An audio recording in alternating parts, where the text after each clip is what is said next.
Welcome back to the channel, everybody. There were so many different experiences from the Bankside through June that I want to upload this video to share a lot of them with you. Lots of the things that we got up to took place off camera, so I want to share some of those experiences with you, but there were also things that took place that just reminded us about some of the things that we do in fishing, about little tips and little tricks. And it's nice when you go to a wide variety of venues within the space of 1 month, because you can often see patterns across different venues. So in this catch-up video, I'm just going to be sharing with you what happened on our group coaching days at Ferry, Meadows and Barston lakes. And I've also got some really interesting matches to tell you about. And whilst June was the hottest month of the year so far, it certainly made us think about the way that we were targeting lots of different venues. First up for us was our group coaching day at Ferry, Meadows. Now, for those people that don't know, Ferry Meadows is all about bream, but one of the very special things about Ferry Meadows is the size of the bream. The average size must be 6, maybe even 7 pound now, so even if you're only going to get 2 or 3 bites, it can often be a personal best bream, and that's something that's, you know, very much a lure to lots of people. We had a group coaching day there with Dean Barlow, the England feeder team manager, and it was a very, very difficult day, let's be honest. There were some anglers that struggled, but one of the things that we noticed is that there were windows of opportunity. You know, typical bream fishing, you've got fish that are moving round a lake where they're looking for food, and you might only have a window of opportunity of 10, 20, 30 minutes within a match.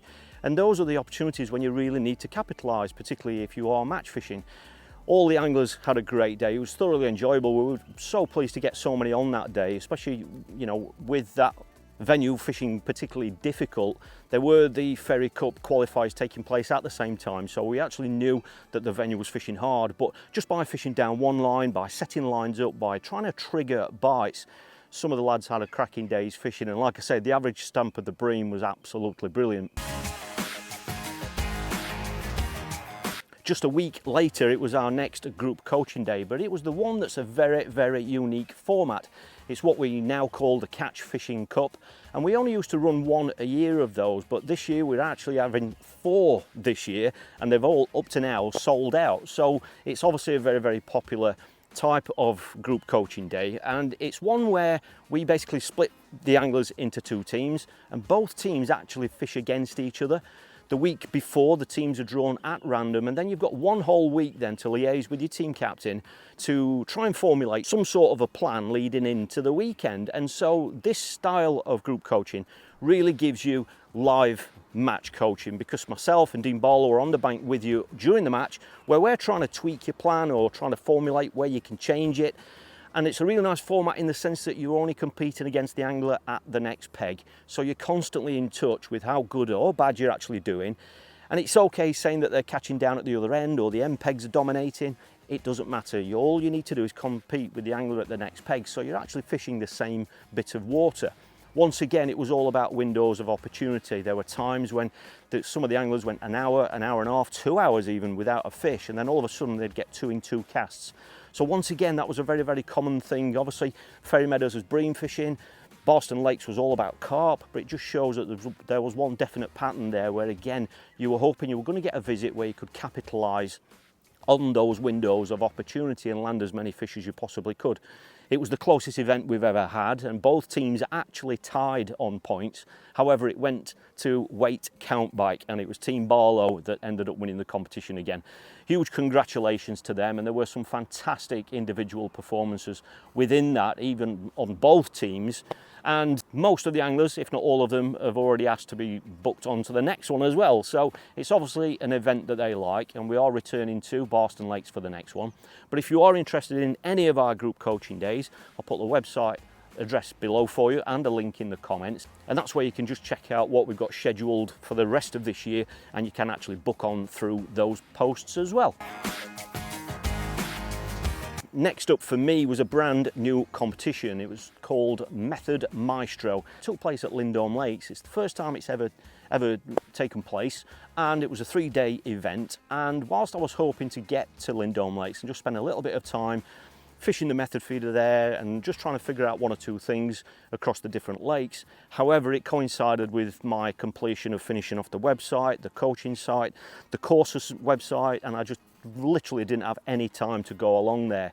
I am familiar with Lindholme lakes, but there are very much differences between the different lakes. Some lakes you're targeting lots of small fish, there are lots of hand-sized fish, and some of the lakes you're fishing for big F1s and big carp as well, so the approaches are different.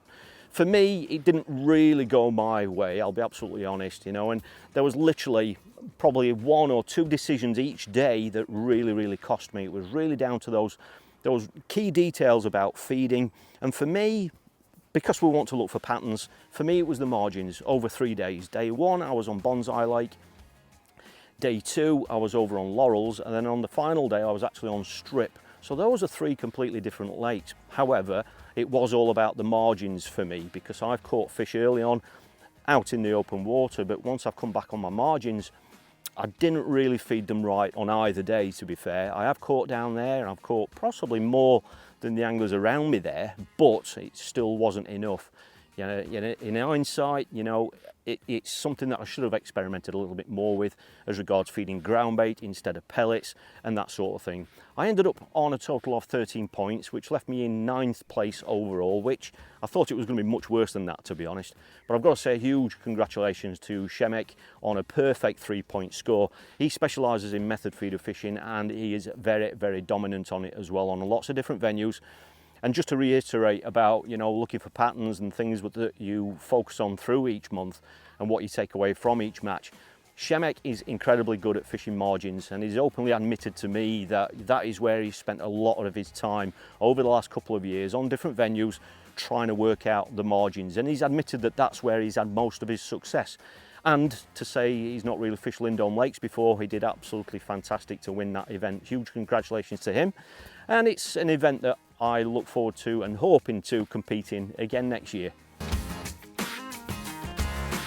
Now, because some of my circumstances have changed at home and the way that I've been operating my business and the amount of time I've been spending at home sat at a desk, I've been fishing lots and lots of commercial fisheries recently, you know, and it's been a little bit too much, to be fair. I love venues like this. This is where I was brought up on. I love commercials. I love the amenities, the facilities. I love the fact that all the lakes are well stocked, and I love the styles of fishing that we do on commercials. However, I don't want to neglect this style of fishing venues like this and fishing on rivers, and that's what I've got scheduled in going right the way through summer. I've got a really nice mixture of venues like this, which is where I've already been filming, so hopefully you're going to enjoy watching those videos when they're rolled out onto YouTube. And so with all that in mind about method feeder fishing and fishing commercials, I thought I'm going to jump onto the Poolsbrook Country Park Open match. They're really friendly matches. They're ran by who's now become a good friend, Chris Buckley, and it is a little bit more natural fishing. It was a great opportunity for me to get my braid rods out, cage feeders, chopworm, pinkies, all that sort of fishing, you know, where you're really fishing for roach, mainly skimmers and bream as well. And I was really looking forward to going there. I thought I'd just jump on. I didn't really go down there to have a recce or anything like that. I just thought I'd jump on the match. And it was kind of determined at the draw bag, to be fair, because I drew peg 1.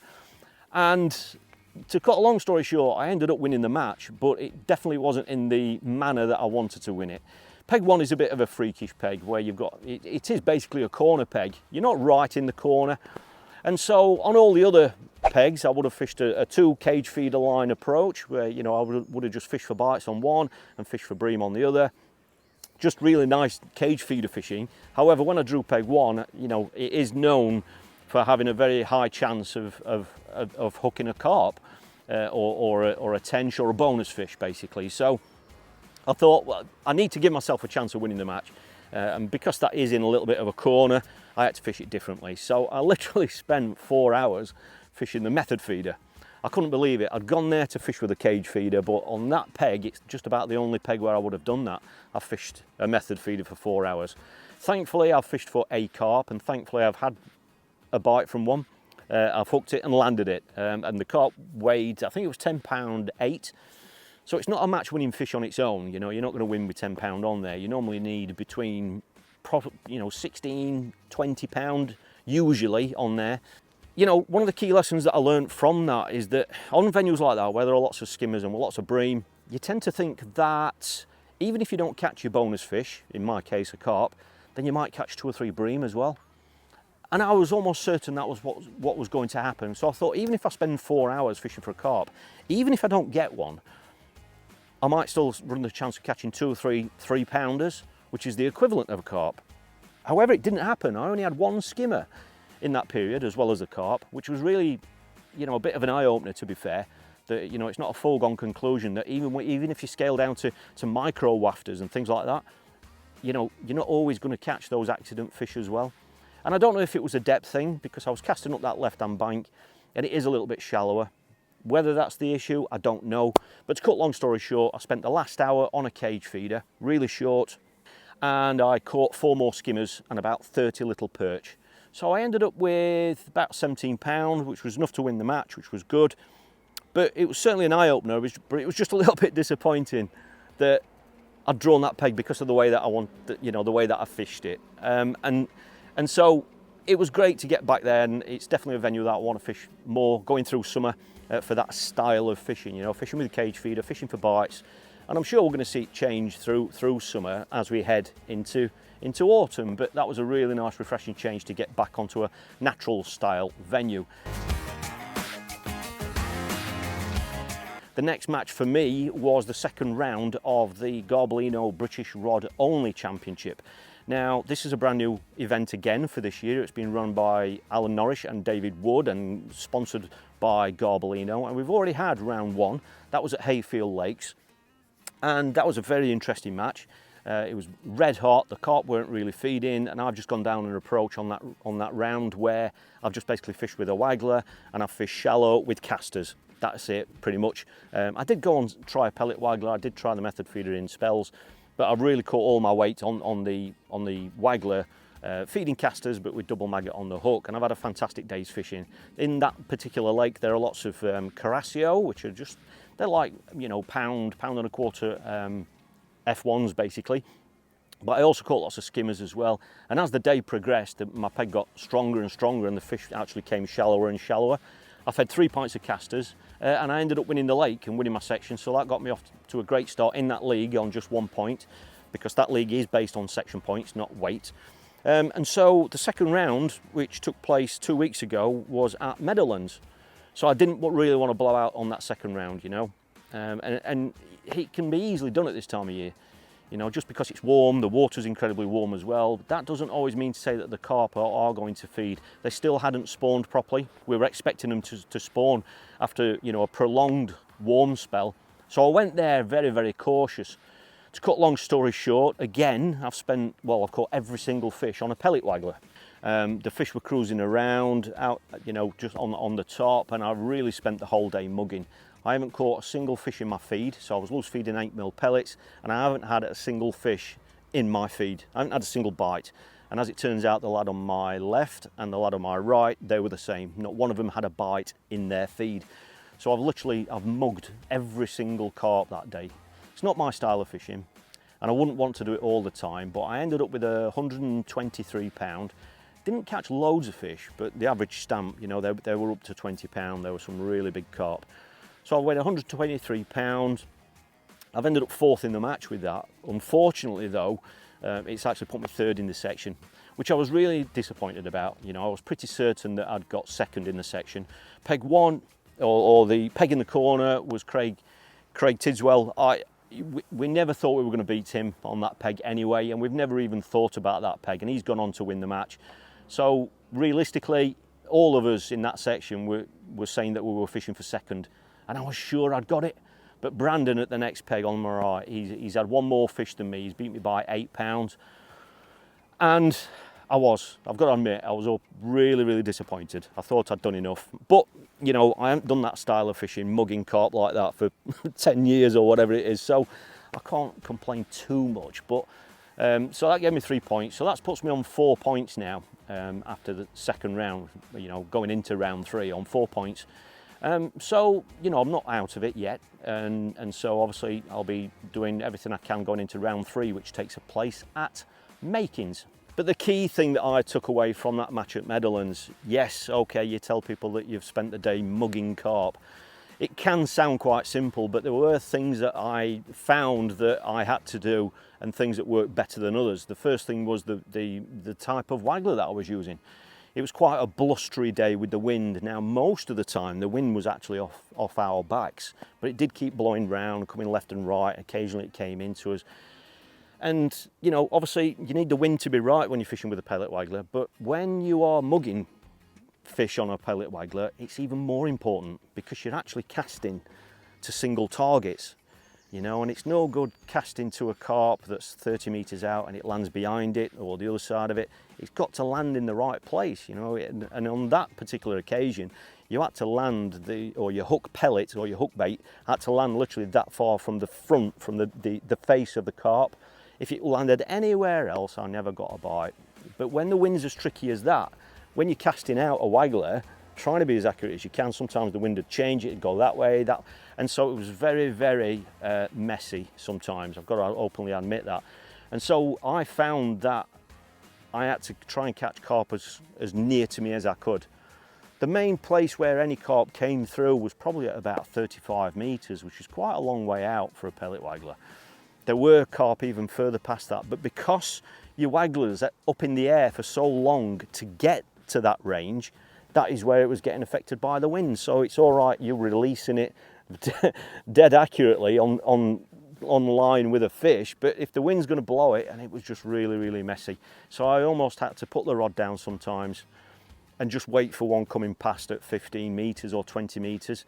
Yes, I expected fish at that range to perhaps be a little bit cagier or a little bit more cautious than the ones further out, but I could cast to them much more accurately and get the waggler or get the hook bait in the right spot. But as you can imagine, there were fewer fish moving through at 15 meters. Most of them were much further out. So that was one of the key things that I learned from that session.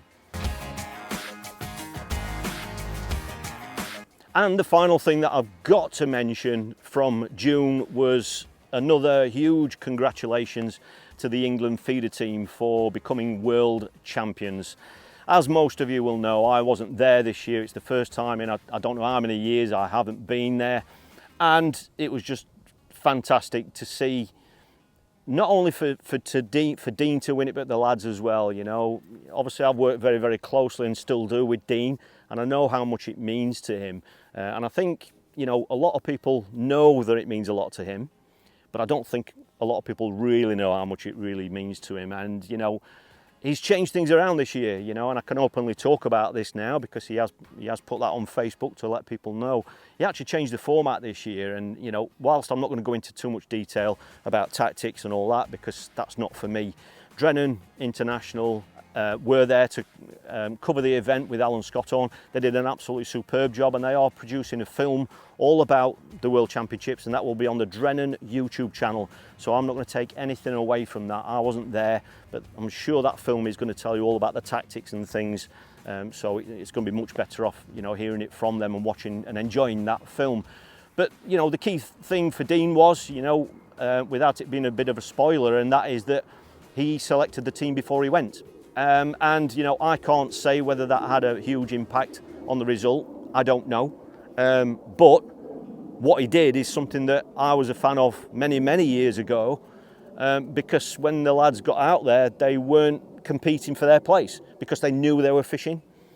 And so they had an extra angler there, who was the new signing, Tom Norton, who could experiment, you know, and the lads could experiment, looking for different methods, trying different things out without fear of trying something that doesn't work. Then they have a bad day, and then they've got the fear that they're not going to get selected for the weekend. By picking the team before he went, that's eliminated all that. Obviously, they've gone on to be world champions. Personally, you know, from my opinion, I think that's a great way of doing it, and that's something that we talked about many years ago.